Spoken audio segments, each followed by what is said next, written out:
This is the new Mercedes EQS SUV and I'm here in Denver, Colorado. I've got the car for a day and I'm going to drive it to see various landmarks, including the Rocky Mountains. I'm going to take it off-roading, see if it will actually off-road, and I'm also going to see a top secret AMG. Well, so long as everything goes to plan, because as part of this test, I'm going to see exactly what the real world range is of this car. Hopefully, I won't run out of electricity. Anyway, let's do this. I'm on a tight schedule. I think it's going to be chaos. Buy, sell, car, wow. Here we are then. I've got a full battery, well, 98% full. It says I've got a range of up to 303 miles and I'm starting on 2,178 miles on the trip computer. Let's see how far we can actually go and what the energy consumption really is. So, our first destination is going to be some Red Rock Mountains. Let's see if I can pull out of here without crashing into another car, because I know the Americans are very litigious. And this is a very expensive car. Starts from £130,000 in the United Kingdom. Oh, someone's let me out. I'm just not used to that. Used to driving in London. First thing to note in this car when driving through the city is that the suspension is very, very smooth. Air suspension is standard and it does glide over the bumps extremely well. One thing I do think though is that while the suspension is very good, it's not quite as smooth as the EQS Saloon. I think that's just because it's an SUV, because it's taller. You have to make the suspension a bit stiffer to stop it leaning so much in the bends, because you've got that higher centre of gravity. SUVs don't tend to go over bumps as smoothly as saloon cars for that reason. Look, Mile High Stadium. As part of this trip that I'm doing, I'm wanting to come back and actually have a look at the stadium up close. Don't know if I'm going to have time to do that. Don't know if I'm going to have charge to do that. Hopefully I will, or it could all go horribly wrong. Here we are then in the Red Rock Mountains and it's absolutely stunning here. Look at it. You do not get anything like this in Europe. Whoa! Scenery is stunning, but what about the car? Well, I quite like the look of it from the front. You've got this big blanked-in grille, because it doesn't need a grille, it's electric. You've got these cool little Mercedes 3-point stars in there, as well as the big star and a light bar across the front. That's all right. The back is so-so. I like this full-length light bar here. Not so sure why they bothered to put like this fake exhaustery bits in there. What's all that about? The big problem for me though is the side profile. I know this car is designed to be as aerodynamic as possible to maximise your range, but it just looks a bit meh. It's the same with the EQS. This doesn't look like £130,000 from this angle, and I'll show you the main problem. You see, the GLS, which is the old-fashioned dinosaur juice-powered top-of-the-range SUV from Mercedes, somehow looks more substantial, more imposing than this new eco-friendly electric-powered range-topping SUV. Oh dear. To be fair, this EQS SUV just feels way more expensive on the inside than the GLS. I mean, look at this, look at this! Now I'm going to go into more detail on the interior of this car a bit later on, because first I need to go see a secret AMG. Before I do that, I'm going to drive through a hole in the Red Rock Mountain because, you know, tourism. This is brilliant. This car appears to have gear shifter pedals, but they're not for shifting gears. They're actually for changing the amount of recuperation you get when you lift off the throttle in terms of the engine braking, which puts the energy back into the battery. Now I've got it in normal recuperation and I'm controlling things myself, which is fine, but what you can do is pull and hold this pedal here and it'll go into intelligent recuperation. What it's going to do now is let the car decide how to apply the brakes to regain energy. So as I come into a corner, it'll decide that I need to slow down. If it does, then it will actually engage the brakes, although they're not the brakes, it's just the recuperation. It helps maximize efficiency. It's really good, especially when you're on a twisty road such as this. It'll also use the brakes if you're getting too close to the car in front as well. You have to trust it though. You have to trust it, because sometimes you think it's not going to do it, and then it does. Look now, see, it's braking. The car in front is going slow. This car is now braking. I'm not having to do anything. I can actually feel the brake pedal just depress automatically below my foot. It's a little bit weird, but it's also very clever. I am doing absolutely nothing, which is sort of how it should be in a luxury SUV. I've arrived at the location. Let's go check out this new AMG. It is pretty exciting. Let's do this. So, what is it? They haven't actually revealed what it is yet, but apparently it's through here. Right, so I wonder if it's going to be super sporty. We're going to find out right now, so here we go. Whoa, whoa, whoa, whoa, whoa, you can't go in there with that camera. Oh yeah, I actually read in the information for this trip that there's a separate embargo for this new AMG. It's not today and I can't film it on this camera. If you want to find out exactly what the car is, you need to make sure you subscribe to this channel and hit the bell icon. That way you'll be alerted when that video goes live. I'm heading off now to take the EQS SUV off-road, and I thought this would be a good opportunity to see what it's like to be driven in. So I've jumped into the back and I'm letting cameraman Lewis chauffeur me. Say letting, I've sort of told him to do that. Anyhow, what's it like in the back? Well, first of all, it's very quiet and it's very comfortable. I've got lots of space, decent knee room, good headroom. Also, I can adjust the back seats electrically, move them forwards and backwards, and alter the angle of the backrest. Now, you don't quite have the functionality available in the back of this car that you get with the EQS Saloon. I don't have the two-seater seating package with extra reclination, which I would quite like, but you don't only get that on SUVs anyway. What I have got though is a rear entertainment package, so I can mess around with the infotainment system and actually put destinations into the satellite navigation, so I can tell Lewis to take me somewhere without having to actually speak to him. There's also decent practicality in here. Look, I can fold this down. You get an armrest. You've got some storage under here for your mobile phone with a charging pad. And look, this one has the tablet upgrade, so I can control certain features on this as well, including the blind for the sunroof. Though I'm not going to use it now because I've got GoPro stuck to the sunroof and that might damage the system. I have a couple of cup holders here. First of all, look, you've got a cutaway for your mobile phone, and then if I did that again, there's your cup holders. There's some through loading here as well if you need it. Look, and we have storage pockets here and big door bins. Whoa, that is a big truck. They have big trucks in America, so this car is quite well insulated, but I could certainly hear that going past. I've now jumped into an EQS 580 because it's the dual motor version. We've got four-wheel drive. I've picked up Andreas, who is my off-road instructor, and we're going to go off-road. But before we do that, we need to set the car up, right? That's correct. A couple of things to set up to have pretty good control on where we're going, visibility there. So we would start with the instrument cluster. If you would hit the home button, yep, and switch us into the off-road mode.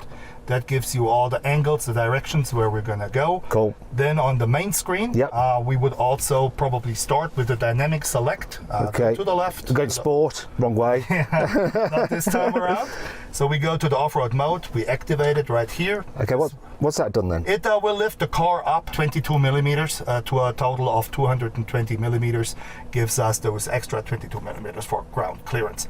Also, on the ESP side, it will just regulate your throttle to be a little bit more sensitive for a slippery condition. Just altogether better for the off-road setup. Okay, I like the screen that you've got there on your I got the display. off-road mode. Can I have that as well? I want to see that. You can have that on the center display. So I sound like a little child then, didn't I? I want that as well. It's all good. You got lots of stuff to play with. So if you hit the home button and you would select the off-road mode, there we go. That gives you that functionality. I would actually recommend to go straight into the camera mode here, yeah, which gets us to the transparent hood. So we see from the camera that is located right underneath the star. We get the picture of where we're going, following our guys in front of us. Okay, so I can see into my bonnet now. You do see exactly what's happening in front of your wheels. Do you know where I've seen that before? Probably the GLC. No, I saw it on a Range Rover first. That's not possible. Yeah, it's a pretty good feature. We got a pretty steep curve, a bank on the left-hand side, so we want to try to stick to the right, the yellow lanes, basically. Do you know what I'm going to do? I'm actually going to lift my seat up because I'm a bit short.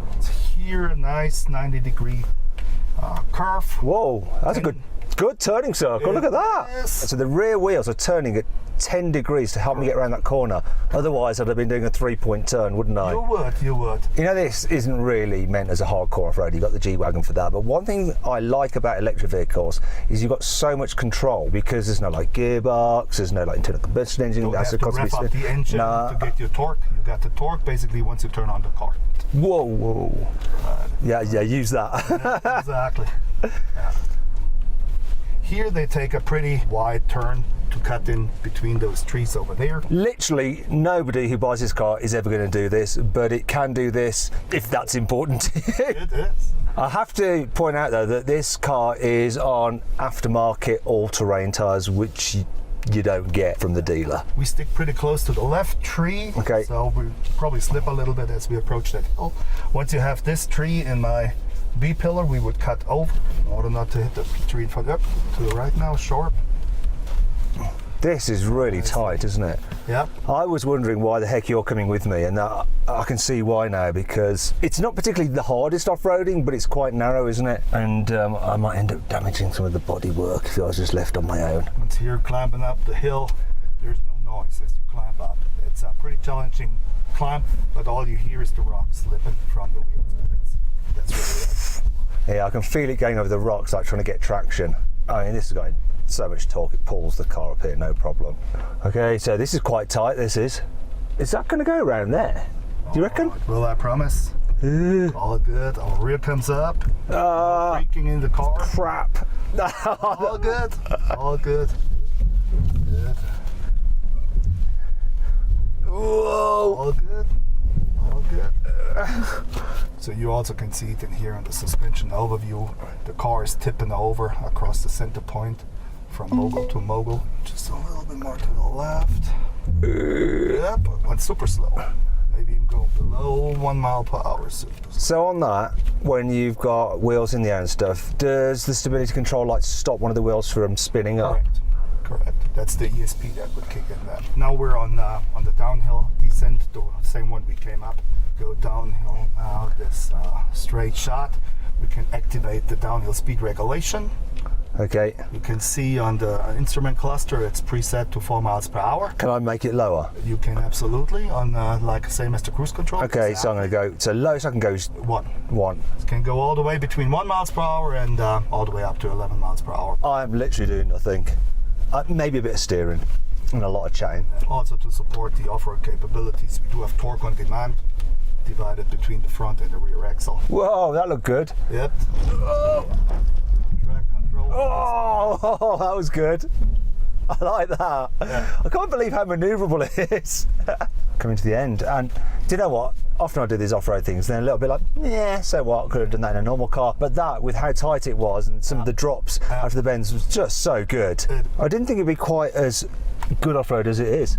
Right, so I've jumped back into the 450 plus. So instead of all-wheel drive and 544 horsepower and 858 newton meters of torque like you get in the 580, I've now got just 360 horsepower and 570 newton meters of torque. As I'm driving up this twisty mountain road, I don't feel like I'm lacking power. It's quick enough, this car. Responsive when you prod the accelerator, and it picks up well enough, especially when you consider that it weighs 2.5 tons. Speaking of which, for a big heavy SUV, goes around corners pretty well. You know, the steering's accurate, doesn't lean too much in the bends. I'm in comfort mode. I'm actually going to go into sports mode now, which should stiffen up the air suspension a bit.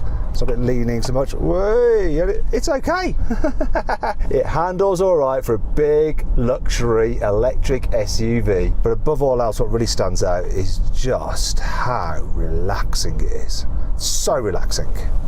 You can hear things moving around in the car. It's because we've got a bag in the back. It's there to illustrate the lateral G that this car is pulling. And that noise is to illustrate that I'm getting too close to the car in front and it wants to auto brake. Calm down, Mercedes. I'm not going to crash. Although I almost did, because of the deer. Oh no, I almost ate my words there. Thankfully, the system saved me. I thought I'd stop off at this beautiful backdrop. We've got a lake, the Rocky Mountains in the background. It says that there no boating, but we're going to talk about booting and the capacity of this car's boot. So with all the seats folded down, there's 2,100 litres of space, and as you can see, you have a pretty much continuously flat floor. I'm just going to put the middle row up, which I can do electrically. Oh yeah, luxury. And then I have 800 litres of space. You have 890 litres of space in the boot of a GLS. This is a 7-seater. If you have the 5-seater version, you have 880 litres of space. Like I say, 7-seater, so I'm going to pull up the rearmost seats, which I have to do manually, which is a bit annoying. I don't know why these aren't electric. Be good if they were. Right, now the capacity here is 190 litres. Is that enough for me to fit in? Well, let's find out. Please fit, otherwise it's going to be uncomfortable. Yes, I fit. Okay, this is not very comfortable. It's a good time for me to show you what space is like. The very most back seats. God, Okay, bear with me. Well, I'll just get into here. Right. Can an adult fit here in the back? Well, just put this back up. I'm going to try and move this out of the way so you can see what's going on. Knee room's tight, and this seat is, yeah, it's okay. Someone could sit here, no problem. But foot space, really tight. Headroom, it's snug. Not really for adults, this, but kids will probably be okay on shorter journeys. I'm heading back down the mountain now, and I'm wondering how much charge I can put back into the battery. So it's saying 51% and 158 miles of range. Obviously, as I'm going down here, I'm recouping energy, putting it back into the battery. Will I add an extra percent, or will I not? We'll find out. What I'm doing is using the paddles to actually change the level of recuperation. And then when I want to pick up speed, pull and hold the paddle and go into intelligent recuperation mode again. I've come to the bottom of the mountain and the battery is now at 55%. So I've put in 4% of battery, which works out to about 4 kilowatts. Exciting, eh? Actually, let's do something that's actually exciting. Mercedes says this EQS SUV should be able to do 0 to 60 in 6.2 seconds, but I'm going to find out for myself using my specialist timing gear. I'm going to launch it. Let's do it.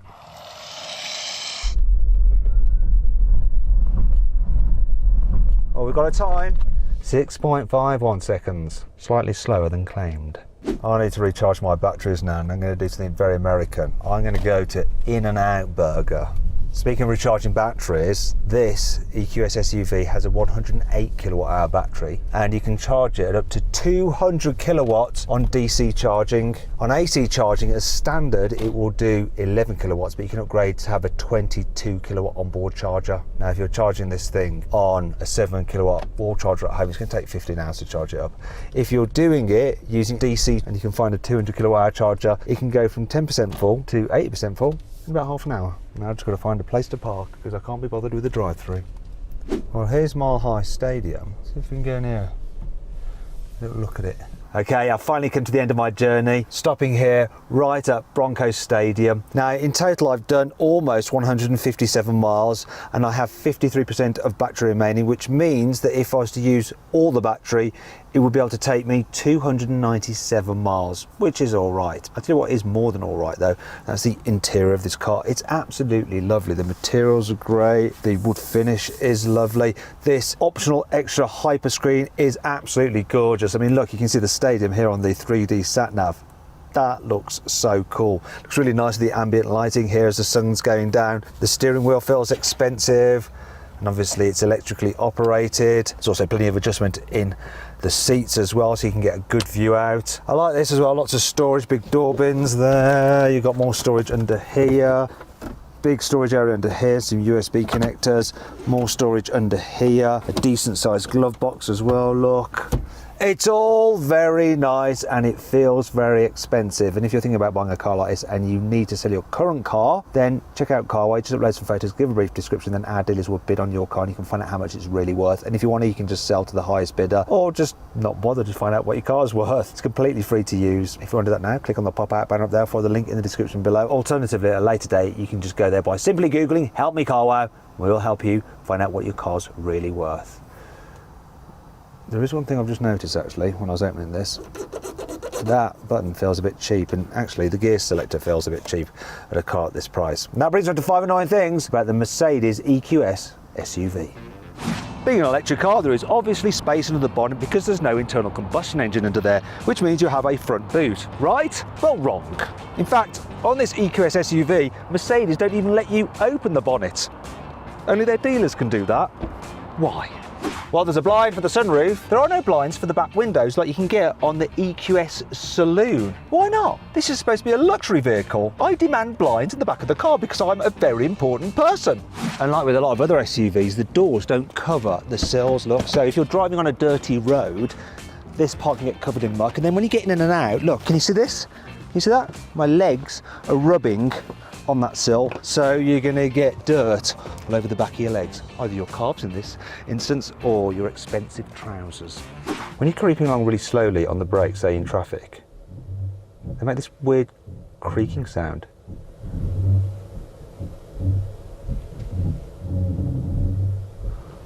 That doesn't seem very luxury, does it? The optional rear entertainment package looks a little bit old-fashioned with the huge bezel of the screen. Also, unlike with some other manufacturers, you can't remove it, which is annoying because if you're not using it, it's sort of like it's quite intrusive because it sticks out quite a long way. It's not all negative though. Here's 5 good things about this car. To get access to the rearmost row, you press and hold this button here and it moves the middle row out of the way, like that. Is that enough room to get through? Yeah, easily enough. And to get it back, you press this button. And you bring it exactly into place. That is really easy to do. You can get this car with Mercedes' new digital lights, and what that can do is project directions directly on the road ahead for the ultimate in route guidance. Cool, huh? If you're kind enough to lend your expensive luxury SUV to your children, you can actually put it into beginner mode where you can limit the top speed, you can reduce the acceleration, you can alter the airspeed so it's always on, and you can limit the amount of drive programs they can use. If you need to top up the car's windscreen washer fluid, it's dead easy. You just open this flap here and pour your liquid in there like that. Sorted. The passenger display on the hub screen remains subdued like this unless there's someone sat here. All right, see, I get in and now I can operate it. There you go. I've got the infotainment system. I can even display images there if I want. However, the system will know if the driver starts getting distracted by it and will automatically dim it again so that they can concentrate on the road. So then, what's my final verdict on the Mercedes EQS SUV? Should you avoid it? Should you consider it? Should you shortlist it? Or should you just go right ahead and buy it?